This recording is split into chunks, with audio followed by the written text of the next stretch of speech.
माझं नाव रिया आहे आणि मी 20 वर्षांची आहे. माझे वडील एक शेतकरी आहेत आणि आई गृहिणी आहे. मला 5 भावंडे होती आणि मी सगळ्यात लहान होती. दिसायला मी सुंदर आणि गोरीपाण होती. शाळेत असताना देखील सर्व मुले माझ्या मागे लागली होती, पण मी कुणालाही भाव दिला नाही. लहानपणापासूनच मी अबोल आणि शांत स्वभावाची होती. जास्त हसणे, खिदळणे मला अजिबात पसंत नव्हते. मी 10वीत असतानाच माझ्यासाठी लग्नाची स्थळे येऊ लागली होती. पण मला आमच्या शेजारील राकेश नावाचा एक मुलगा आवडत होता. त्याचेही माझ्यावर खूप प्रेम होते आणि आम्ही दोघे लग्नही करणार होतो. परंतु माझ्या बाबांनी माझ्यासाठी लग्नाची स्थळे पाहण्यास सुरुवात केली होती. काही दिवसातच माझ्या वडिलांच्या मित्राच्या मुलाचे स्थळ माझ्यासाठी पक्के करण्यात आले. त्या मुलाचे नाव गिरीश होते. परंतु मला हे स्थळ अजिबात पसंत नव्हते, कारण गिरीश माझ्यापेक्षा वयाने खूप जास्त मोठा होता. तो एका मल्टीनॅशनल कंपनीत कामाला होता. त्याची नोकरी आणि घरची श्रीमंती परिस्थिती पाहून माझ्या वडिलांनी या स्थळासाठी होकार भरला. मीही आईवडिलांच्या इच्छेखातर लग्नाला तयार झाली. सगळ्यांच्या संमतीने आमचा साखरपुडा झाला. पण तरीही मी अजून मनापासून त्याच्याशी लग्न करायला तयार नव्हती. मी कधीकधी आईला सांगण्याचा प्रयत्न करायचे की आई, गिरीश मला आवडत नाही, मला त्याच्याशी लग्न करायचे नाही. त्यावर आई मला म्हणायची, का, काय झालं, चांगला मुलगा आहे तो. मी आईला म्हणायचे, अगं आई, मी गिरीशला कॉल केल्यावर गिरीश माझा कॉल रिसीव्ह करत नाही आणि केला तरी बिझी आहे म्हणून लगेच ठेवून देतो. मॅसेज केला तर मॅसेजलाही काही उत्तर किंवा रिप्लाय देत नाही. त्यावर आई म्हणायची, अगं, कामाच्या निमित्ताने बिझी असेल तो, म्हणून नाही उत्तर देत तुझ्या फोनचे. तू इतकं टेन्शन घेऊ नकोस. एकदा का लग्न झाले ना तर सगळं ठीक होईल. तरीही मला हे सगळं योग्य वाटत नव्हतं.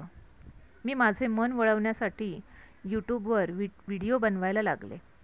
मी दिसायला तर सुंदर होतेच, त्यामुळे माझे काही दिवसातच सबस्क्रायबर्स वाढले. आता मी गिरीशला फोन करणे हळूहळू कमी केले आणि स्वतःला सोशल मीडियावर बिझी करून घेतले. ज्यावेळी मी गिरीशला फोन करणे बंद केले तेव्हा त्याचे मला फोन कॉल्स येऊ लागले. आता गिरीश मला फोन करून विचारू लागला, काय झालं, फोन का करत नाहीस, कुठे इतकी बिझी असतेस, माझी आठवण येत नाही का आता तुला. त्यावर मी त्याला उत्तर द्यायचे, आठवण तर येते, पण तू बिझी असतोस ना नेहमी, तर का म्हणून तुला फोन करू, डिस्टर्ब करायचे. आता 2-3 दिवसात मला गिरीशचा फोन यायचा. गिरीश आता स्वतःहून माझी विचारपूस करायला लागला होता.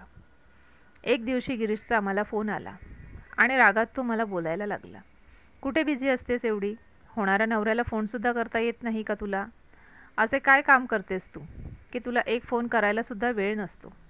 त्याचे हे रागाने असे बोलणे ऐकून माझ्या डोक्यात एक विचार आला की जर मी गिरीशला असे सांगितले की मी यूट्यूबवर व्हिडिओ बनवून टाकते तर तो माझ्याशी जुळलेले लग्न मोडून टाकेल. तशी हिंमत करून रियाने गिरीशला सांगितले की मी आता यूट्यूबवर व्हिडिओ बनवून टाकते. मी आता जास्त वेळ सोशल मीडियावर बिझी असते, म्हणून माझ्याकडे तुझ्याबरोबर बोलण्यासाठी वेळ नसतो. मला वाटलं हे सगळं ऐकून गिरीश माझ्याशी लग्न मोडून टाकेल, पण त्याचं उत्तर ऐकून मी हैराण झाले. तो अगदी उत्साहात बोलला, अरे वा, हे तर खूप छान आहे. मला आधीपासूनच बोल्ड मुली खूप आवडतात. मी जेव्हा तुला पाहायला आलो होतो त्यावेळेस तू मला साधी सिंपल वाटत होतीस, एकदम घरगुती कामे करणारी गृहिणीसारखी. त्यामुळे मला तुझी चीड वाटत होती, म्हणून मी तुझ्याशी बोलायला टाळायचो. पण जर आता तू जीवनात काहीतरी नवीन करत आहेस, पुढे जात आहेस, तर मी तुझ्यासोबत आहे. गिरीशचे बोलणे ऐकून मला आश्चर्य वाटले, पण तरीही माझ्या आईवडिलांच्या नजरेत गिरीशला कमी लेखण्यासाठी गिरीशची हकीकत मी सांगितली. मी बाबांना म्हणाले, बाबा, गिरीशला साध्या सरळ मुली आवडत नाहीत, त्याला फॅशनेबल मुली आवडतात. त्यामुळे आमचे विचार एकमेकांशी जुळत नाही, म्हणून आम्ही एकत्र कधीही सुखी राहू शकत नाही. मला गिरीशसोबत लग्न नाही करायचे. मी माझ्या बाबांना राकेशबद्दल सांगितले की राकेश आणि माझे प्रेम आहे आणि आम्हाला लग्न करायचे आहे. माझे बाबा त्यावर चिडून म्हणाले, हे शक्य नाही, त्या बेरोजगाराबरोबर तुझं लग्न अजिबात होऊ देणार नाही. त्या दिवशी मी रात्री खूप रडले. कारण मला काहीच कळत नव्हते की मी काय करायला हवे होते. मी आईला समजवण्याचा प्रयत्न केला, पण आईचे बाबांपुढे काहीच चालत नव्हते. याउलट आईने मला प्रेमाने समजावले की बाळा, कोणतेही आईवडील आपल्या मुलांच्या चांगल्याच भविष्याचा विचार करतात. तू काळजी करू नकोस, सर्व ठीक होईल. मी माझ्या मनाची समजूत काढली आणि इच्छा नसतानाही गिरीशशी लग्न करायला तयार झाली. काही दिवसांनंतरच मंदिरात काही मोजक्या नातेवाईकांसमोर आमचे लग्न झाले. कारण लग्न थाटामाटात करण्यासारखी माझ्या बाबांची परिस्थिती नव्हती. लग्न झाल्यावर 8 दिवसातच गिरीश दुबईला निघून गेला. त्यामुळे मी घरी एकटीच असायचे. मी माझा पूर्ण वेळ सोशल मीडियावरच बिझी करण्यात घालवायचे. अधूनमधून गिरीश फोन करून बोलत असायचा. मी आता परिस्थितीशी समझोता करून घेतला होता. गिरीश दर 2 महिन्यांनी बाहेरगावी जायचा. येताना माझ्यासाठी भरपूर सारे गिफ्ट घेऊन यायचा. मीही खुश व्हायचे. असेच दिवस चालले होते. आता आमच्या लग्नाला 6 महिने उलटून गेले होते. आता गिरीशचे सतत घराबाहेर राहणे वाढले होते. त्यामुळे आमच्यामध्ये सतत वाद होत असत. मला असे वाटत होते की गिरीश आता मला अजिबात वेळ देत नाही. गिरीशला काही बोलायला गेले तर तो म्हणायचा की मी कामासाठी बाहेर जातो. काम केले नाही तर पैसे कुठून येणार? एक दिवशी अचानक माझी तब्येत बिघडली आणि मला उलट्यांचा त्रास होऊ लागला. मी तपासण्यासाठी डॉक्टरकडे गेले तेव्हा मला प्रेग्नंट असल्याचे कळले. मी ही आनंदाची बातमी गिरीशला फोन करून सांगण्याचा प्रयत्न केला, परंतु गिरीशने माझा कॉल रिसीव्ह केला नाही. ज्या आनंदात मला गिरीशची साथ हवी होती त्यावेळेस गिरीश माझ्यासोबत नव्हता. पण मी या सर्व गोष्टींकडे दुर्लक्ष करून आनंदी राहण्याचा प्रयत्न करत होते. 15 दिवसांनंतर गिरीश जेव्हा घरी आला तेव्हा मी त्याला प्रेग्नंट असल्याची बातमी सांगितली. त्यालाही हे ऐकून आनंद झाला. तो आता माझी काळजी करत असल्याचे दाखवू लागला. प्रेग्नन्सीमुळे काही दिवस यूट्यूबवर व्हिडिओ बंद केले होते. पहिली प्रेग्नन्सी असल्याकारणाने मी काही दिवस आईकडे माहेरी जाऊन राहत होते. गिरीशही कधीकधी यायचा. माझ्या डिलिव्हरीची तारीख जवळ आली आणि सुखरूप माझी डिलिव्हरी झाली. मला कन्यारत्न प्राप्त झाले होते. मला खूप आनंद झाला होता. परंतु मी गिरीशच्या चेहऱ्यावर एक उदासीनता पाहिली होती. डिलिव्हरीच्या दुसऱ्या दिवशीच गिरीश पुन्हा बाहेरगावी जाण्यासाठी निघाला. यावेळी मी त्याला अडवले. माझ्या घरच्यांनी त्याला थांबवण्याचा प्रयत्न केला, परंतु त्याने कामाचा बहाणा करून तो निघून गेला. गिरीशच्या अशा वागण्याने मला खूप वाईट वाटले, पण मी त्याकडे दुर्लक्ष केले. मी आता आई पण जगण्यात हरवून गेली होती. काही दिवसांनी माझ्या लक्षात आले की गिरीश आता मला हळूहळू दुर्लक्षित करत आहे. त्याला आता माझी गरज नसल्यासारखा तो माझ्याशी वागत होता. गिरीशच्या वागण्याचा आता माझ्या मनावर परिणाम होत होता. तो मला आणि माझ्या मुलीला घरी परत नेण्यासाठी सुद्धा आला नाही. मी हळूहळू डिप्रेशनमध्ये जायला लागले होते. मी डिप्रेशनमध्ये बनवलेला एक व्हिडिओ यूट्यूबवर पोस्ट केला आणि तो खूप व्हायरल झाला. एक दिवशी मी अचानक यूट्यूबच्या कमेंट्स चेक करत असताना एक मेसेज पाहिला.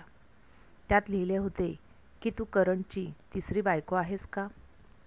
मला वाटले कोणीतरी माझ्याशी मजाक करत असेल, पण तो प्रश्न माझ्या मनातून जातच नव्हता आणि माझ्यासोबत घडत असलेल्या परिस्थितीला पाहून मला अजूनच शंका आली. गिरीशचे काहीतरी गुपित तर नाही ना, जे की तो माझ्यापासून लपून ठेवत आहे, असा मला त्याच्यावर शक आला. मनात असलेल्या शंकेचे निरसन करण्यासाठी मी त्या प्रश्नाला रिप्लाय केला. मी त्यांना विचारले, तुम्ही नक्की कोणाबद्दल बोलताय?